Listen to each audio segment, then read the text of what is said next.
Breaking the news that's already broken. It's time for Prospector's Briefs on Rock 107.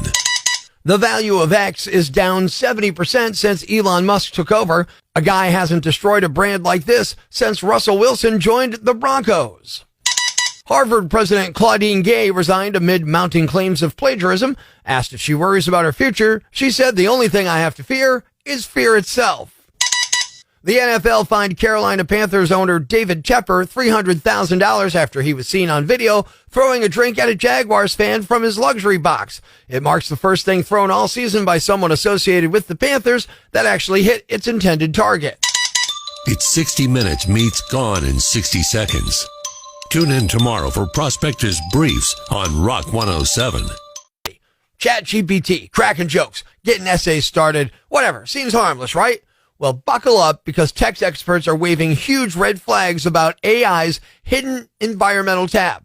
Every digital nudge to that clever bot might just take a little gulp out of our planet's precious water reserves. Yeah, thanks to the aquatic appetites of data center cooling systems. Turns out AI's got a thirst problem. I mean, who would have thought your friendly ChatGPT is practically a water guzzler? I'm talking about the data centers that run these AI systems. They're like the divas of the tech world, demanding more water than your grandma's prize-winning hydrangeas. I mean, every time you throw a question at ChatGPT, it's like, hold on, let me take a sip from the global water supply. And it's not just a drop or two. Like every interaction with AI is a tiny contribution to the great thirst of 2040 that's going to be coming, right? And you know what's crazy? We're not just talking about a droplet here or there. No, every time you interact with an AI, a tiny rainforest cries out in thirst. I wanted to know the weather. I didn't want to contribute to the water drought. But hey, I get it. We need our artificial pals to keep cool. These AI systems are like the rock stars of the digital age, and every rock star has to have a cool backstage, right? But do they really need to turn the cooling systems into aquatic vacuum cleaners? We're at a point where I'm afraid to ask Siri for the time because I'm thinking, do I really want to contribute to a water crisis with a simple, what time is it? It's like, sorry, Siri, I'll just check the sundial. I don't need to be depleting the Amazon for a weather update or anything. We need AI with a conscience, you know? Like, sure, I can answer your question, but at what cost to the ecosystem? Maybe our AI overload should start offering eco-friendly, water-neutral responses. I'm sorry, I can't provide that information without contributing to the global water shortage. Can I interest you in a knock-knock joke instead? Great, now I'm going to feel dehydrated every time I use a search engine. But seriously, we got to figure out how to cool these AIs without turning Mother Nature into an overheated grandma at a sauna party. We need to find a way to cool these things down without using all the water in the world. Otherwise, we're the ones going to be getting roasted, not just the planet. I tried to help by pouring a glass of water on my HomePod after I asked it a question. I guess that wasn't a good idea because now it doesn't work at all. Life's pretty tough right now. There's plenty of bad news, but it's not all bad. It's time for the brighter side of Prospector on Rock 107. A Burger King employee in Nevada named Kevin Ford is in the news again after a GoFundMe helped buy him his first house. There's video of him that went viral in 2022 when he got a bunch of lame swag after not missing a single day of work in 27 years. Since then, GoFundMe has raised almost $450,000 to help him retire. He just posted an update and revealed he bought a small house in Pahrump, Nevada for $177,000. He said, "I know it's not a mansion, but it's mine," and thanked everyone who helped make it happen. Thanks. We needed that. The brighter side of Prospector on Rock 107. It's 2024, but apparently it's 1996 that's creating a frenzy online. Good morning, I'm Rock 107's Prospector. It's got nothing to do with the Unabomber's arrest back then, Tupac being murdered, or Alanis Morissette reminiscing about spending quality time with somebody in a movie theater. It's calendars. People have realized that the old 1996 calendars would work perfectly for 2024. So vintage nuts are hunting down dusty 1996 calendars to use in place of 2024 ones. It's also the throwback subject matter. There are 1996 calendars with the sensations of the time. Home Improvement, Friends, Seinfeld, along with stars like Boyz II Men, Whitney Houston, Pamela Anderson, and Tom Cruise.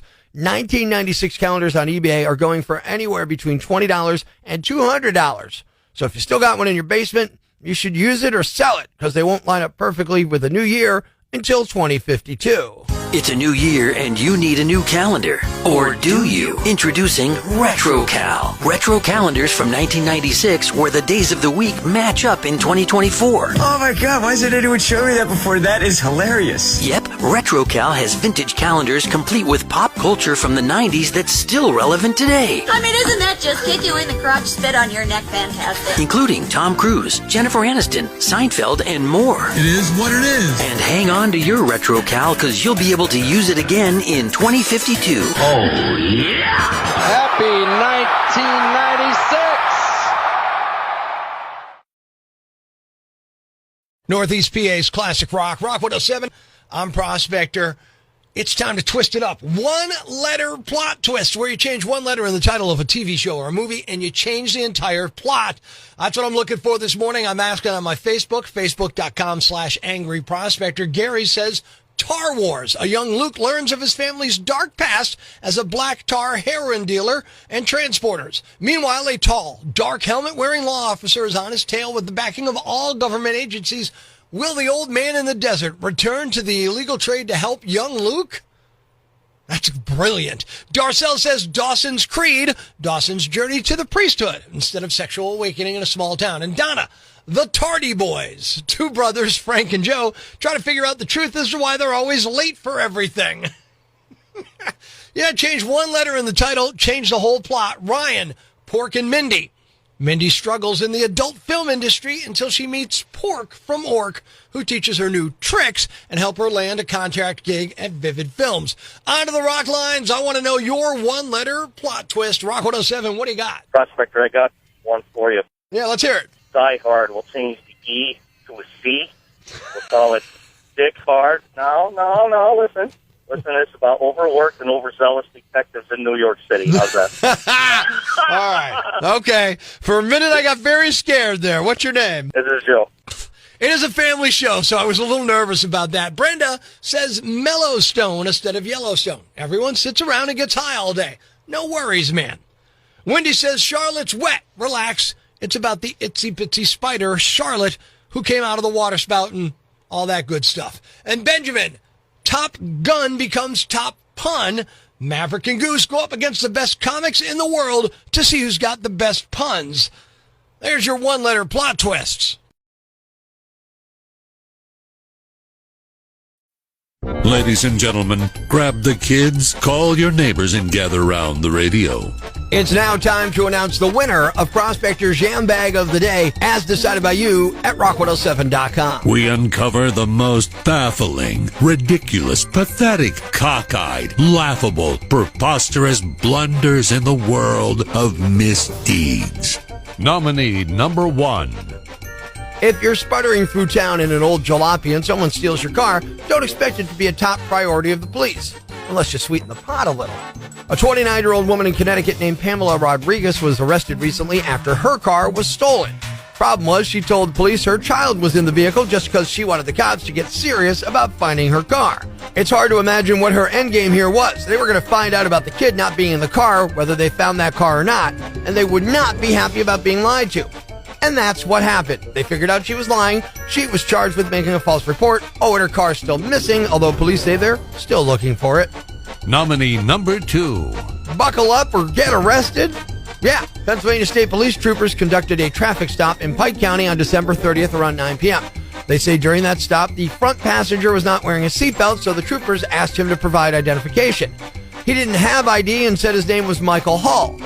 But that wasn't true. Stadies were eventually able to ID Michael Morgan Jr., 27, of Tafton.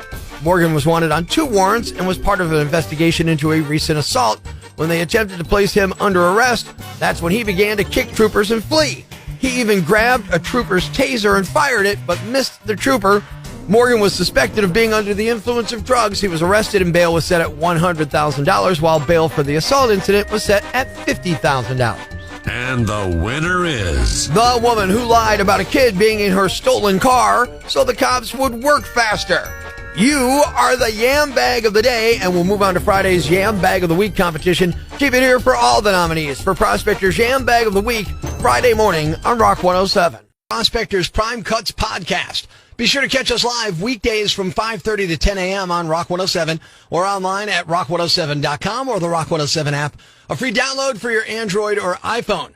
Subscribe to the podcast on Apple Podcasts, Google Podcasts, Spotify, Stitcher Radio, or wherever you get your podcasts so you never miss Prospector's Prime Cuts.